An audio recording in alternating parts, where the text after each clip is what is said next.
Olá pessoal, sou Carlos Correia Santos, educador inclusivo e terapeuta multidimensional. Eu sou psicopedagogo, musicoterapeuta e psicanalista em constante formação. Eu fiz um vídeo, o vídeo anterior, no qual eu teci algumas impressões diagnósticas a partir de situações que estão acontecendo no Big Brother Brasil, edição 21. Se vocês puxarem pela memória, vocês vão lembrar que no final do vídeo eu falei, olha, eu não sei se eu vou fazer outro, não sei se isso vai virar uma série. Aqui estou eu para fazer outro vídeo. Portanto, talvez aquilo fosse mecanismo de defesa do ego, negando algo que eu já sabia que eu queria fazer. Esse vai ser o tema deste segundo episódio.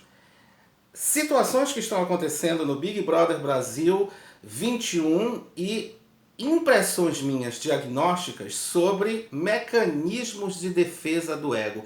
Eu acho que é uma oportunidade muito bacana para vocês conhecerem esse assunto. Afinal, vocês não têm obrigação, como pessoas leigas, com relação à psicanálise. Se você não faz um acompanhamento psicanalítico ou se você não estuda a psicanálise, você provavelmente não sabe o que são os mecanismos de defesa do ego. No entanto, você os pratica. Eles estão aí com você. Então é muito interessante ficar ligado no que eu vou propor para que você reflita, né, a partir de personagens que estão nessa edição do programa. Bora lá? Vamos aprender então sobre mecanismos de defesa do ego com a ajuda, sim, do Big Brother Brasil edição 21.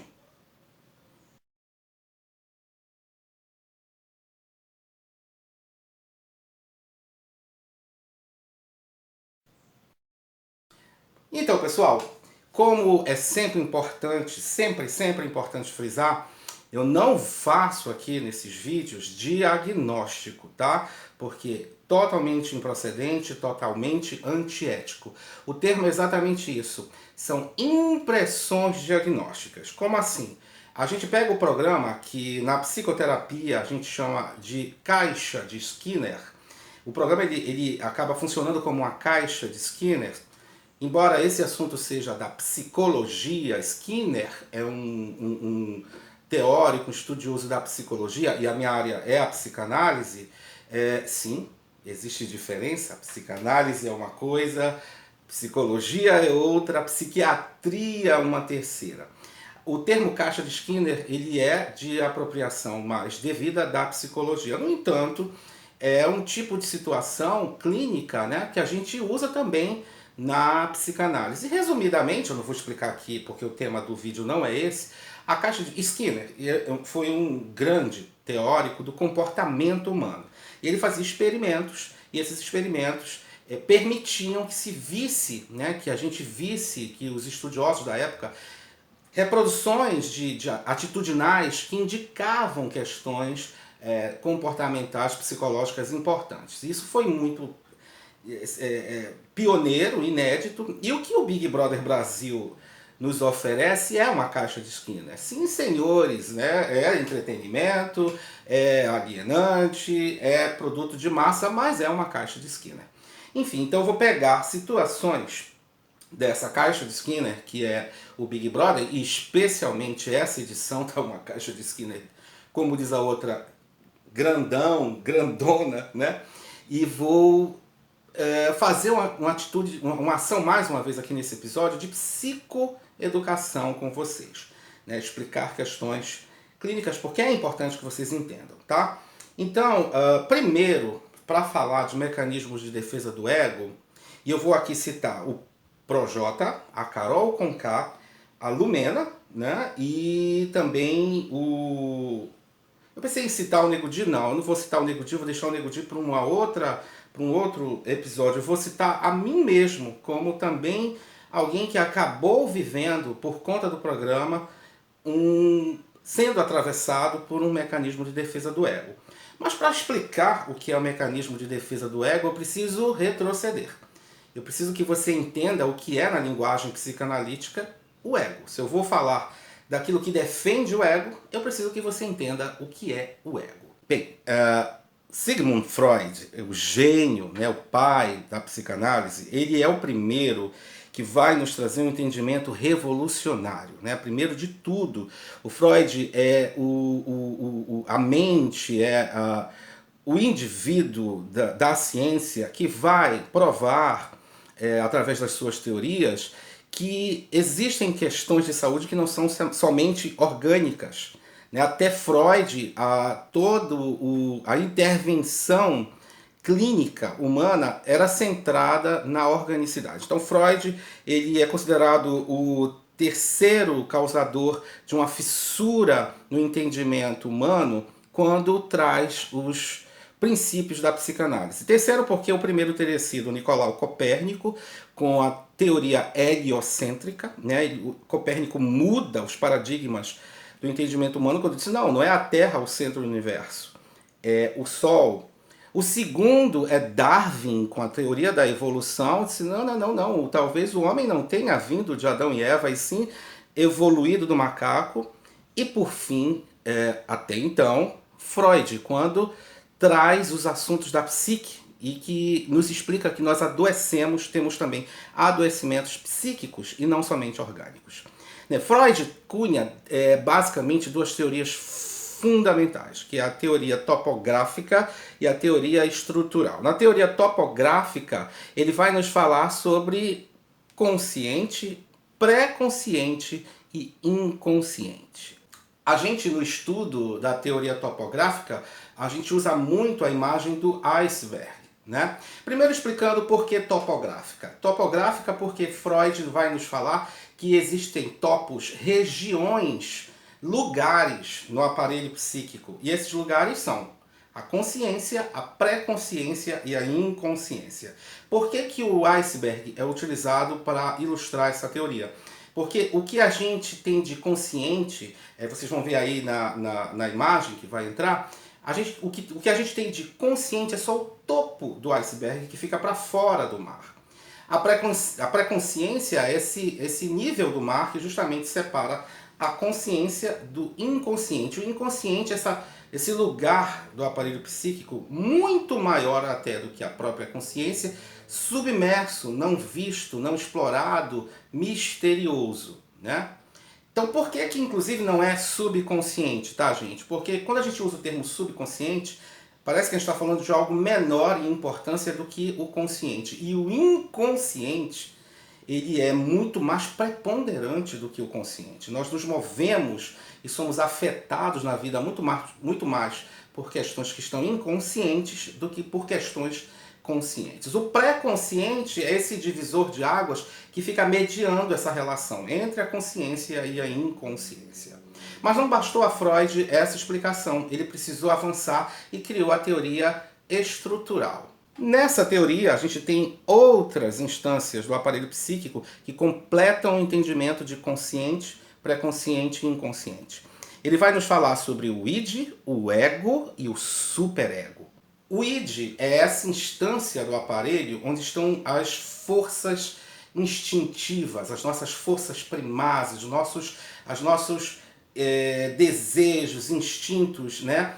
As nossas pulsões, pulsão de morte, pulsão de vida, são movimentos extremamente fortes que são impensados, que são incontidos e que nos invadem, né? O ego, que é o eu, ele é essa estrutura que tenta lidar com essas pulsões e com o superego.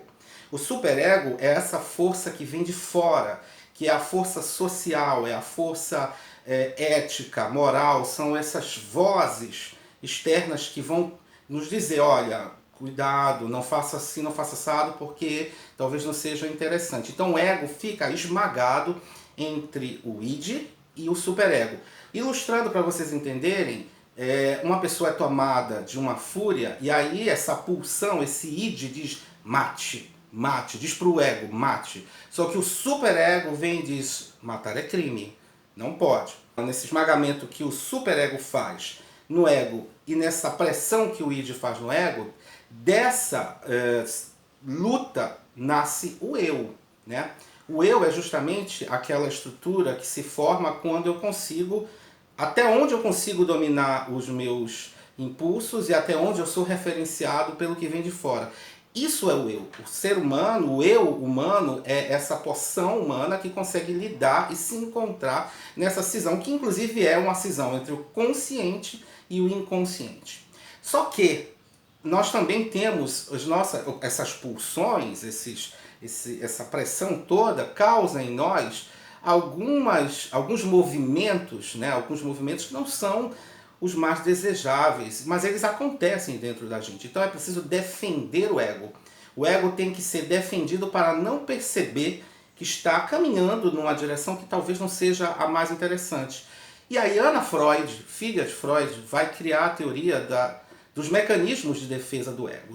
Os mecanismos de defesa do ego são instâncias, ações, são movimentos psíquicos que a gente faz para que nos defendamos das nossas próprias dores, para que não percebamos as nossas próprias dores, né? E aí a gente vai ter alguns mecanismos interessantes, né? Como a projeção, a negação, e é sobre isso que eu queria falar com vocês, pegando exemplos do Big Brother Brasil.